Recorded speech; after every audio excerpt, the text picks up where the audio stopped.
Hey, good morning.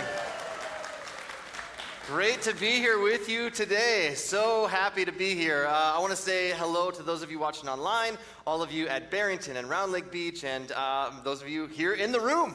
It's great to be with you. My name's Jeremiah. I'm the pastor of Westbridge Church in beautiful, exotic St. Michael, Minnesota. It's a great vacation destination just outside of the Twin Cities. My wife and I just celebrated our 26th wedding anniversary, so that's pretty fun. We've got 4 kids. Our oldest is actually married, so we've got 4 kids, 1 son-in-law, and our first grandkid on the way. So that's pretty exciting. And my wife and I actually met on a kiss cam at a concert. No, I'm just kidding, Sorry, too soon. Skylar and I have been friends since the 1900s. The Oregon Trail was doing real well back then. Some of you are like, we don't even know what the Oregon Trail is. Some of you are like, I don't even know who Skylar is, because he's been on sabbatical. They're like, who's this Skylar they keep talking about? Well, half of you would know he's the lead pastor here at Heritage. And got to tell you, honestly, Skylar and Amy are incredible leaders.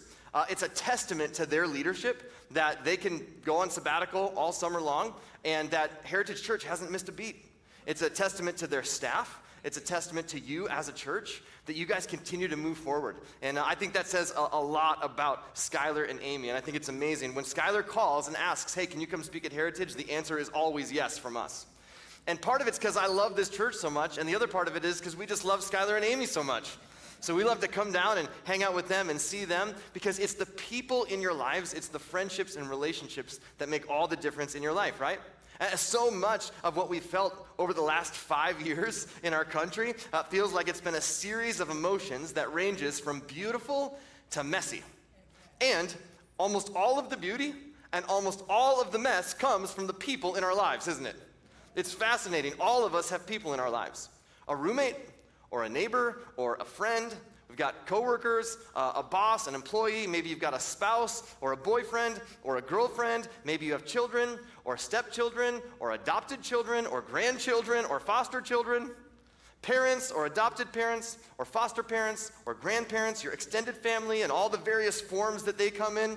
And then you've got everybody else that you interact with on a regular basis. The teenager working the guacamole gun at Taco Bell. You've got that guy in the Hummer that's trying to merge into your lane, right? And you're just like, I will wreck my car before I let you in, dude. You've got the lady that is trying to check out of the express lane with 37 items and she's paying with an out-of-state check. All the people on the other end of your social media. And so whether you realize it or not, whether you like it or not, we all interact with a vast number of people in various ways and to various degrees every single day. And apparently, it doesn't always go so well. It's the people in our lives that make our lives so beautiful, and at the same time, the paradox is it's the people in our lives that also make our lives so messy.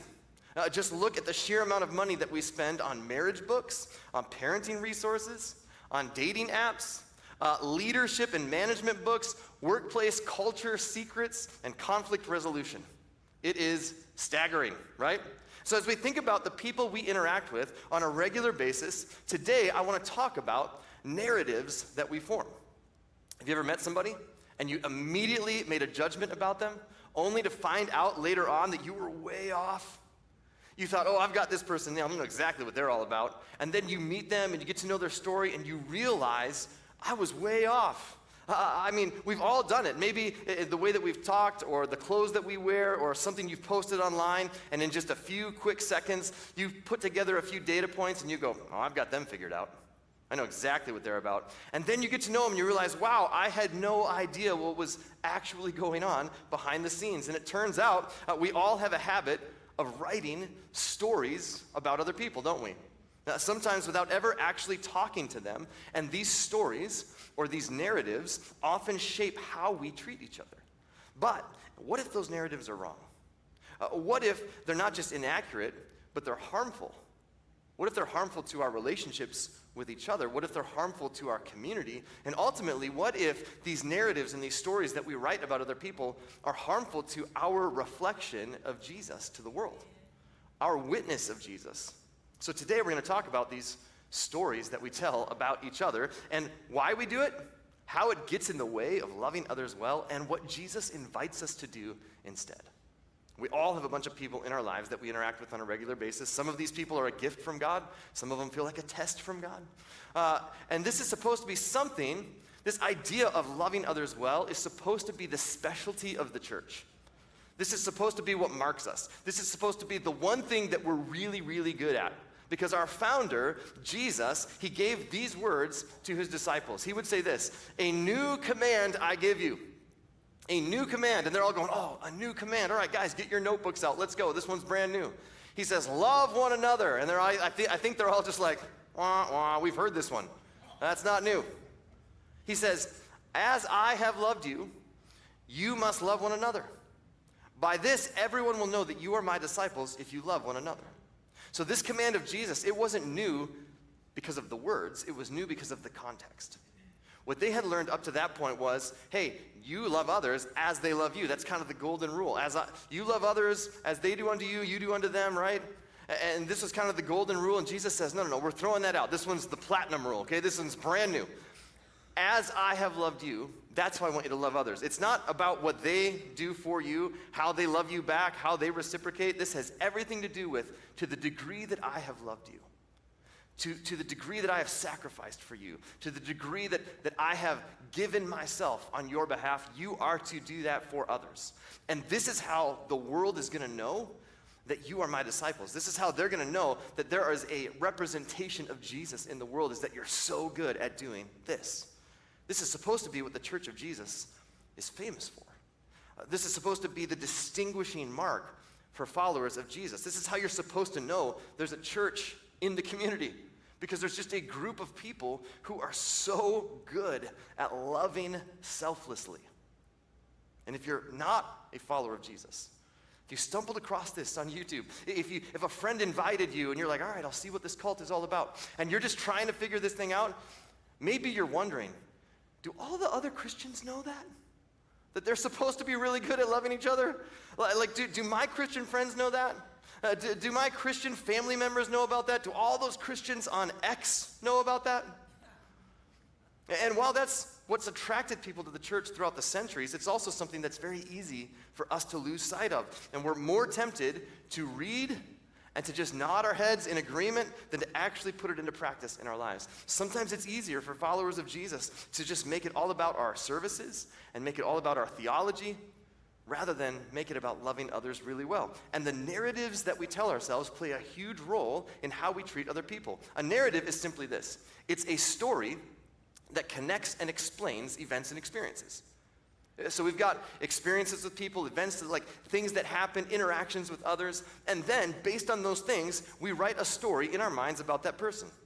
And did you know our brains are literally hardwired to do this? In fact, to write these stories, years and years of study, neurologists have gained some insight into how the brain works. Did you know your brain is constantly looking for ways to save you time and energy, to take shortcuts? In fact, your brain is constantly doing two kinds of things. Probabilistic learning and pattern learning.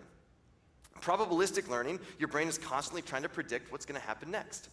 Running probabilities. This is what makes you a good defensive driver, right? You're going, okay, that car is coming. If they don't stop, here's what I'm going to do. And you're just running probabilities in your head. And your brain does this all the time, subconsciously. You're learning the odds from experience. You're storing them so that you don't have to run prediction models from the ground up in every situation that you're in. And then your brain is also doing pattern learning. Your brain is constantly detecting patterns, associating cause and effect, and storing those for quick future reference so that you don't have to do them all over again. Now, both of these practices are where our assumptions come from. It's just our brain going, oh yeah, we've seen this before. We know what to do. We've been in one of these situations. This is one of those things. Okay, we know how this goes. We can take a mental shortcut. And your brain does this with everything. It's why you like some dogs and not others. Right? It's because your brain has a narrative about the cute, cuddly dog and a different narrative about the scary-looking one. It's why some foods make your mouth water and some foods engage your gag reflex. Right? It's like, well, when you don't like the taste of something, or if you got sick at a particular restaurant, and from here on out for the rest of your life, you're like, I hate that place. I'm never going back there. I had a bad experience, It's how every single person in this room, you can sometimes make a flash decision about a movie preview, or some piece of music that you've barely heard, or a house on the market, or an item for sale at the store. Like, you can be going to a movie and you see like a 30-second movie trailer, and you're sitting there, and here's what you think. That looks so stupid, I'm never going to that. 30 seconds of a trailer, and you already know that's not my cup of tea. Because your brain goes, I've seen movies like that, don't want to see another one. It's pattern learning. You just go, that's not for me. Your brain has already formed a narrative about that thing. We know what that is. Think no more. Shut off the brain, disengage, that's not for me.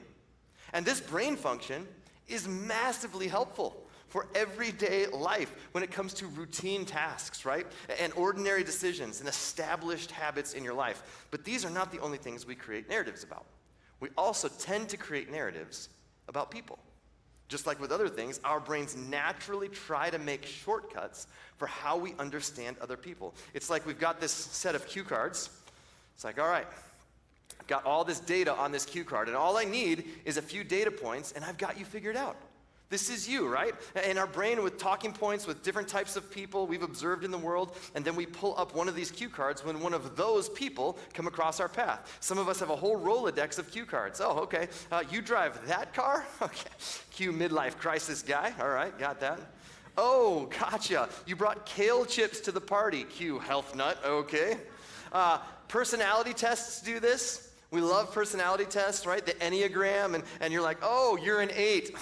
Such an 8 thing to say. I figured you'd say that. And we love that because it helps us take shortcuts to understanding how to interact with other people. And it's fascinating, isn't it? We do it with where people are from. Oh, you're from Chicago, eh? Duh, Bears. Oh, you're from the South. Okay. Oh, California. All right. Oh, you're from Minnesota, eh? Don't you know? Just up there on my boat. Don't you know what my tater tot hot dish? This is just what we do, right? There's just stereotypes and shallow things even, the way people dress, their car, their house, what their favorite sports team is, their social media accounts, ordinary preferences, favorite restaurants. We go, okay, I got a few data points. I think I got you figured out. I've got the cue card on you. And all we need is just a few cues, a few data points, and we can kind of fill in the rest of the story. And we're also tempted to do the exact same thing with far more serious categories, like skin color, and gender, and political party, and religious belief, and relationship status, and sexual orientation, and so much more. We just add those to the cue card and we go, got it. I've got you figured out. You just give me one or two of those, and I can take it from there, and our brain goes, oh, we know this person. Think no more. I know who they are, and I know what they think, and now I know what to think about them. We don't only do this with strangers and people on social media. We do it with our loved ones. We do it with people we're closest with, which is fascinating. It just means that the narratives run even deeper, isn't it? It's like, it just means that we form narratives about our spouse's motives and desires and actions, and we form narratives about our family members and their attitudes and their behaviors and their tendencies. And we form narratives about our friends' annoying habits and their relationship decisions. And we form narratives about our coworkers and their work ethic and their office place demeanor. It's just what we do. We just kind of jot it down. It's on this mental cue card in the back of our mind, and we just have this narrative. And we have both a natural inclination to do this. We also have a practiced habit of forming narratives about one another. And I don't remember a time where I've seen this happening more than in the last 5 years. We just look at someone's social media, and if they even liked a post, they didn't even have to post it. If they simply liked a post that is something that we think we disagree with, unfollow, canceled. Like one post about pineapple on pizza, and suddenly they're dead to me. I'm like, I thought I knew you. I thought I could trust you. And we spent the last 5 years developing and perhaps even entrenching this habit of reducing people to a cue card. And that's a problem. This capacity that our brain has is really helpful when it comes to dogs and ice cream flavors. But when it comes to people, this is really getting in the way of loving others the way that Jesus has loved me. It's hurting more than it's helping. See, here's what forming narratives, here's a couple of the problems it creates. Number one, narratives simplify what can't be simplified. It reduces somebody to a cue card. And all of a sudden, their entire personality, their belief system, their struggles in life, it all seems very, very simple. And the moment we do that, we are in trouble because we are almost certainly going to end up misunderstanding this person and more than likely misdiagnosing their situation because you can't make shortcuts for people. The person on your cue card doesn't actually exist because you cannot simplify something that complex. You've taken a complex human being with a complex backstory and a worldview, and you've reduced it to a few talking points. And any time that we do this, not only does it pretty much ensure that we're never going to get to know them very well, but it also is pretty offensive. You see, the truth is, I don't mind so much when I do this to someone else, but man, I hate when they do it to me. You know, like, don't you hate it when someone puts you in a box?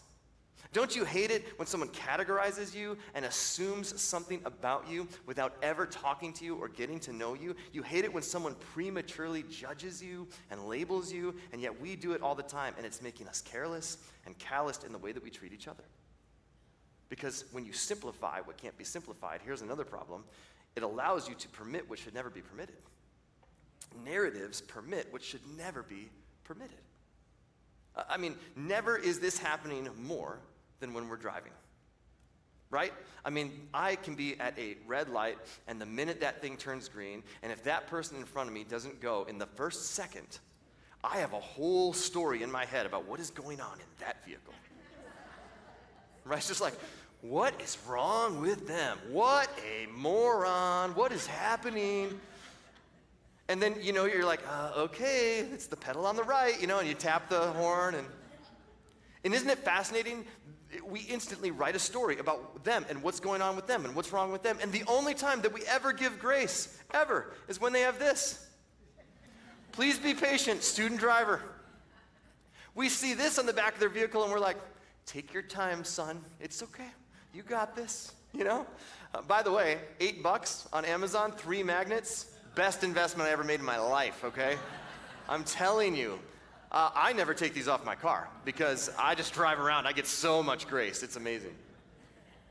But isn't it fascinating? We see this label and suddenly they get a pass. But everybody else we write a story about.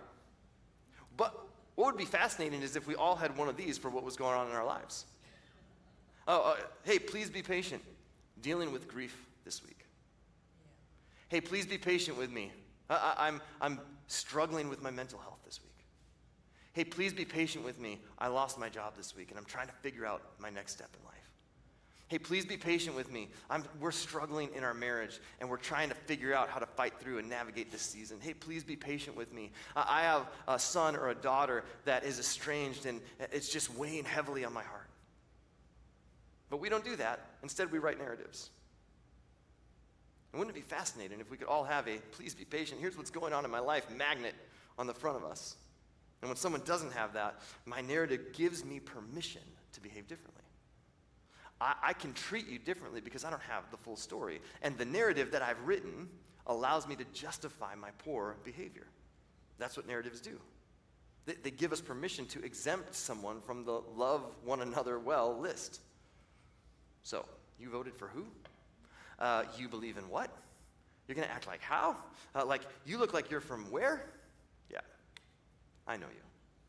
I know you. I got you right here on this cue card, and your standing in the world, or at least your standing in my world, has already been established. And that is how, in just a moment, we give ourselves permission to disrespect someone, insult someone, ignore, exclude, mock, devalue, abandon, neglect, attack, rob, excommunicate, disqualify, pass over, slander, vilify, go to war with.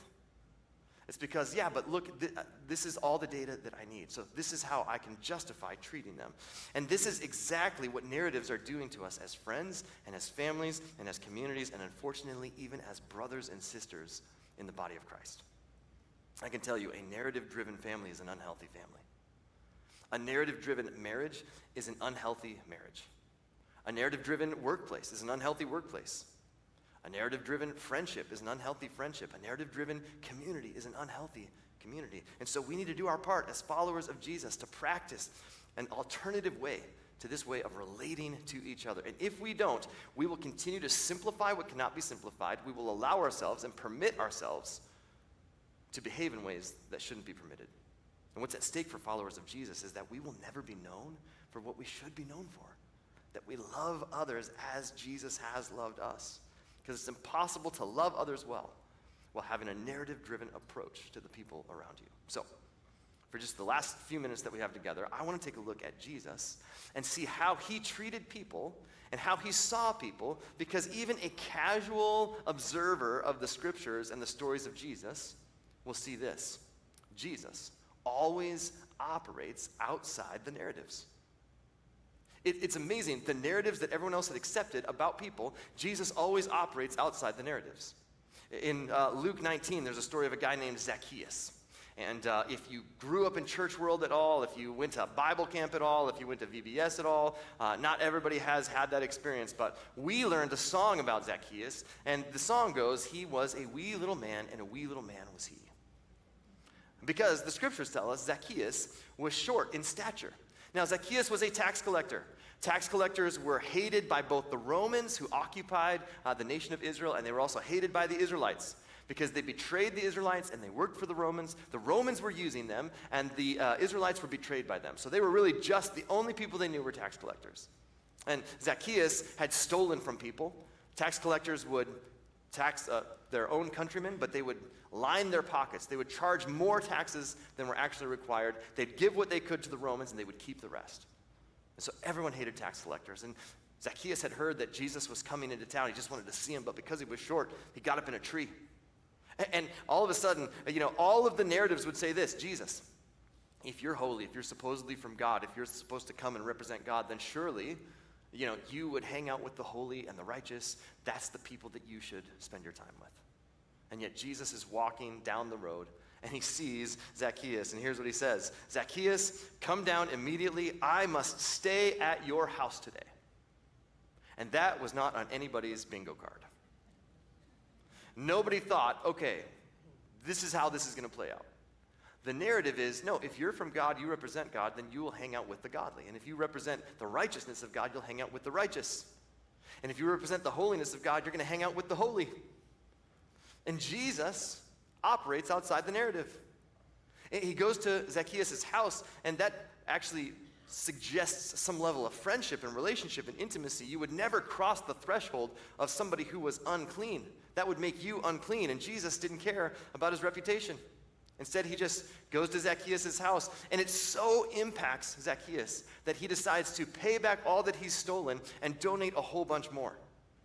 Jesus always operates outside the narratives. Another time, Jesus is in the temple court, and he's teaching, and a group of men bring a woman to Jesus, and they say, Jesus, she has been caught in the act of adultery, and the law says that she should be stoned.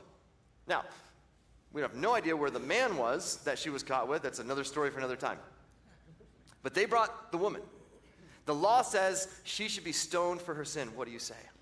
And Jesus, again, the narrative is, yeah, that's what the law says, and this is how it should go. And Jesus, you represent the holy and the godly and the righteous, so you've got to do the right thing here. And Jesus looks at this group of men and he says this: let any one of you who is without sin be the first to throw a stone at her.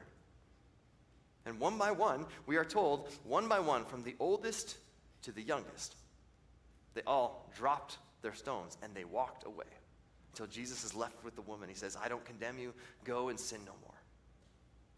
I mean, this is not how this was supposed to go in their minds. We could talk about the man with leprosy, whom Jesus should have sent away from his presence, but instead he laid his hands on him and healed him. We could talk about the Roman centurion, whom Jesus should have turned away and rejected because he was a Roman soldier, but instead he healed a member of his household. We could talk about the prostitute, whom Jesus should have kicked out of the house and judged, but instead let her wash his feet. It seems that in every situation, everybody knew the narrative, and Jesus operates outside of our narratives. And here's why. Jesus came to cancel sin, not people. We like to cancel people. Jesus came to cancel sin. It's precisely our narratives that have led us to become known as a cancel culture. We all know this word, right? Like 7 years ago, nobody knew the phrase cancel culture. And now it's everywhere. We write people off for something they said or something that they did, regardless of when it took place, regardless of what their intent was, or even if they have changed. We just go, I'm done with them. And as followers of Jesus, it's important for us to remember, Jesus came to cancel sin. He did not cancel people. In fact, in John chapter 3, Jesus is talking with a man named Nicodemus. Nicodemus is a religious leader. He's a Pharisee and someone who had a narrative about who Jesus was. And Jesus, again, operates outside of the narrative in his conversation with Nicodemus. The idea that Nicodemus had is, Jesus, you came from God. In fact, he says this in the beginning of John 3. Nobody could do what you're doing if they didn't come from God. I mean, the signs that you perform, the miracles you perform, you are clearly sent from God. In Nicodemus's mind, that meant you must have come to the world to tell people what they've done wrong. That's what the justice and the righteousness of God is all about, right? Because that holiness and godliness, this is what it was all about in the mind of the Pharisees. That's what Nicodemus had written on this cue card. This is what the narrative is. You're holy, you're righteous, you're just, so you've got to come and bring that to the people who are sinning. And Nicodemus was a good Pharisee. And again, because Jesus came to cancel sin and not people, he operates outside of this narrative. And so this is what he says to Nicodemus.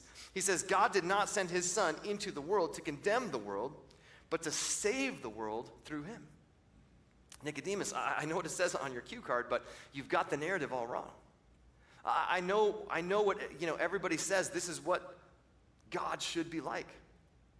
You think God came into the world to condemn the world, but I'm telling you, God sent his son into the world to save the world. Totally different narrative. And if we're not careful to drop our narratives in the way that we see people, if we don't begin to see people the way Jesus sees people, we're in danger of making people in our community, on our sports teams, in our workplace, in our homeowners association, we're in danger of making them think the reason Jesus came was to condemn them.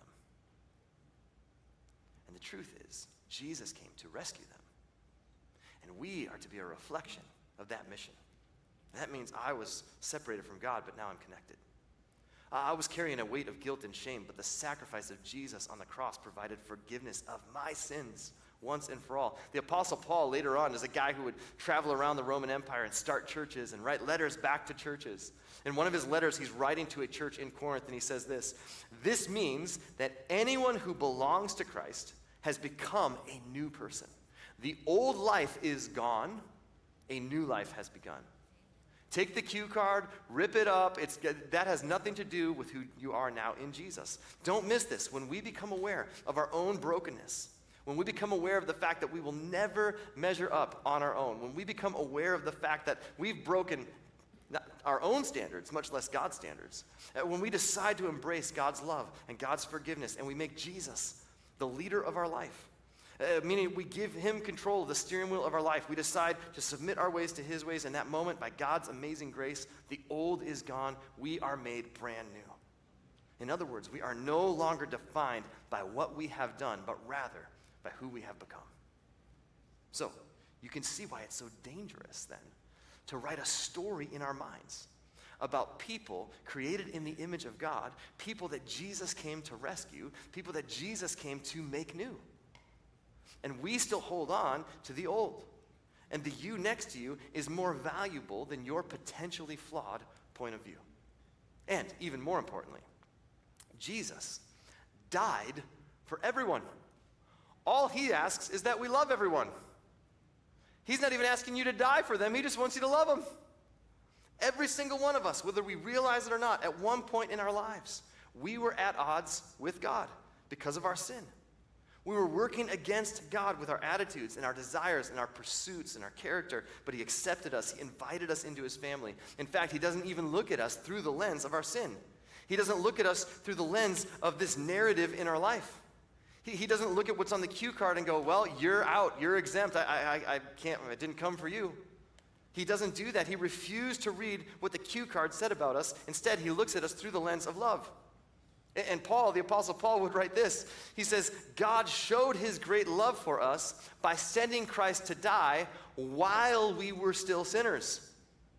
That means he looked at the cue card said sinner, and Jesus said, that's who I've come for. I know what it says on the cue card, That's who I'm going after. When the cue card reads sinner, God says forgiven. But that means when the cue card reads broken, God says made new. That means that when the cue card reads orphan, God says, that's my child. That means that when the cue card reads abandoned, God says, I know your name.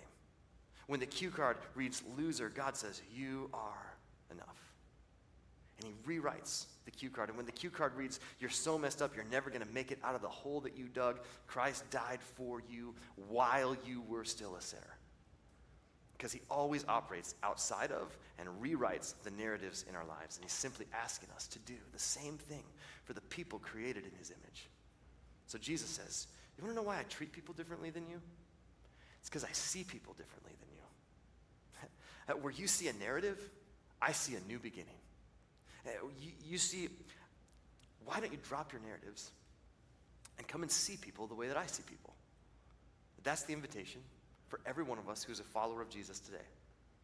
To see as Jesus sees. It's a decision we can make right here and right now. We can decide to trade our narratives for new beginnings and to start to see the way that Jesus sees.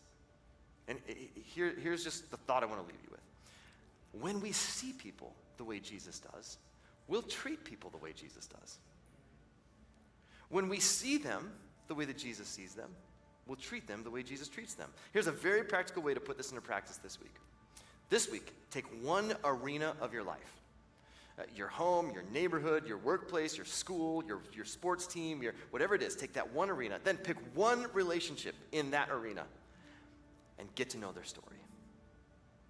Just ask them some questions and just learn their story. Maybe Sarah from accounting isn't just the lady who microwaves her fish in the break room. Right? Like chances are there is more to your neighbor than the guy who's obsessed with garden gnomes. There's more to them because when we know their story, it becomes very difficult to reduce them to a narrative. And it will keep us from categorizing them, from putting them in a box and reducing them to a cue card. It will help us to see people the way that Jesus sees people. And if you're a follower of Jesus, if you've received this from Jesus, this isn't a choice. We must do this because this is our story. That we had something written on the cue card, and Jesus went deeper and he changed the narrative. Jesus didn't reduce us to our past and our sins and the things that we think define us, but he offers us forgiveness from our past and eternity with him in the future. And for some of us, maybe you're watching online or you got invited by a friend and you're just exploring, you're just trying to figure out this whole faith thing. Here's what you need to know.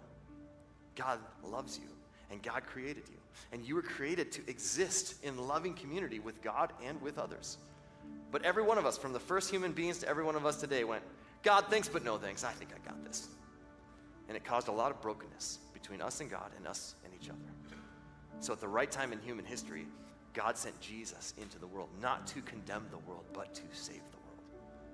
And so Jesus comes and he shows us what God is like. And he shows us how to love. And he shows us how to change the narrative. And he shows us this is a God that while we were still sinners, he died for us. While you were still a sinner, he died for you. He died for me.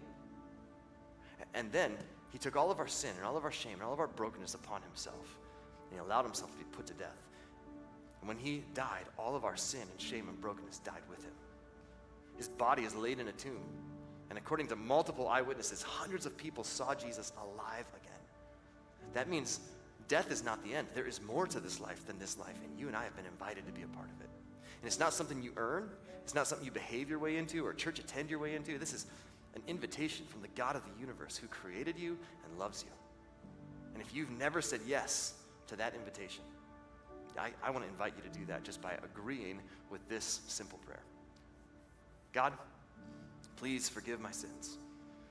God, forgive me for the times that I have walked away from you, but I'm so grateful you never walk away from me. And you continue to pursue me with your love. And so I want to make the decision to say yes to your invitation. Make me your son, make me your daughter, and help me to put my trust in you and to follow you as best as I know how from this moment on. God, I want you to be the leader of my life. And God, I pray for every one of us who have experienced the old made new, who at one point in our lives have said, yes, I want to follow Jesus. God, it's so easy for us sometimes to kind of slip back into this idea where we just build narratives about people in our heads. It's so easy for us to simplify other people and then justify and permit the way that we behave based on a story that we've written. And I pray, God, that we would see people the way that you see people. That when we see others the way that you see them, that we would treat them the way that you treat them. And God, that our lives, the way that we live and the way that we love, would be a reflection of Jesus to the people around us. God, as we think about today's message, I ask that you'd give us the wisdom to know how to put this into practice in our own lives, and then give us the courage to do it. In Jesus' name.